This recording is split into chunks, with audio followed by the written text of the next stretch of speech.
Right Bapatla జిల్లా చీరాలలో royal marine కంపెనీలో పోలీసులు సోదాలు నిర్వహించారు. 56 లక్షల నగదును స్వాధీనం చేసుకున్నారు. టీడీపీ అభ్యర్థి నరేంద్ర వర్మకు చెందిన నగదుగా దాన్ని గుర్తించారు. ఫ్యాక్టరీలో ప్రస్తుతం సోదాలు కొనసాగుతున్నాయి. ఇదే అంశానికి సంబంధించి మరింత సమాచారం మా ప్రతినిధి శ్రీనివాస్ అందిస్తారు. శ్రీనివాస్, ఇప్పుడే పోలీసులు ఇంకా సోదాలు కొనసాగిస్తున్నారు. ఈ రాయల్ మెరైన్ కంపెనీ అనేది చీరాలకి బాపట్లకి మధ్యలో ఉంటుంది. కంప్లీట్ గా చీరాల నుంచి ఉంటుంది, కావూరు వారిపల్లి. ఇక్కడ అయితే ఉదయం మధ్యాహ్నం టైంలో పోలీసులు లోపలికి వెళ్ళి సోదాలు చేసిన పరిస్థితి ఉంది. ఇప్పటికీ కొనసాగుతుంది.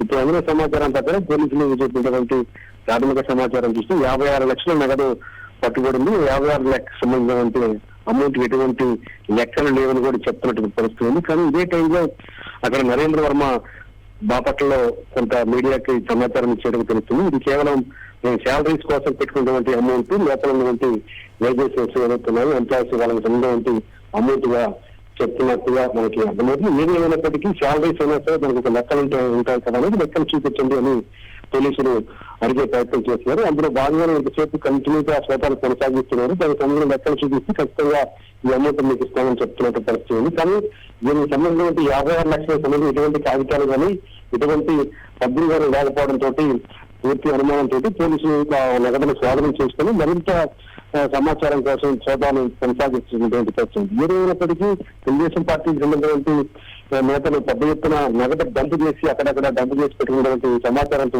ఎన్నికల అధికారులు కూడా అలర్ట్ అయిన పరిస్థితి ఉంది. ఖచ్చితంగా వచ్చిన సమాచారం మేరకు వెంటనే స్పందించి ఈ డబ్బు ప్రవాహానికి అడ్డుకట్టాలనే ఒక లక్ష్యంతో పోలీసులు కానీ ఎన్నికల అధికారులు కానీ ఉన్నట్టుగా మనకు అర్థమవుతుంది. సో మేజర్ గా ఈ బాపట్ల కాన్ఫరెన్స్ సంబంధించి అక్కడక్కడ తనిఖీలు మరింత ఉధృతం చేసే అవకాశం ఉంది. ఎందుకంటే తెలుగుదేశం పార్టీ సంబంధించి నగదు పూర్తి స్థాయిలో అక్కడక్కడ డంపు చేసినట్టుగా మనకి అర్థమవుతున్న నేపథ్యంలో ఎన్నికల అధికారులు కూడా అప్డేట్ స్పీడ్ గా ఉన్నారు.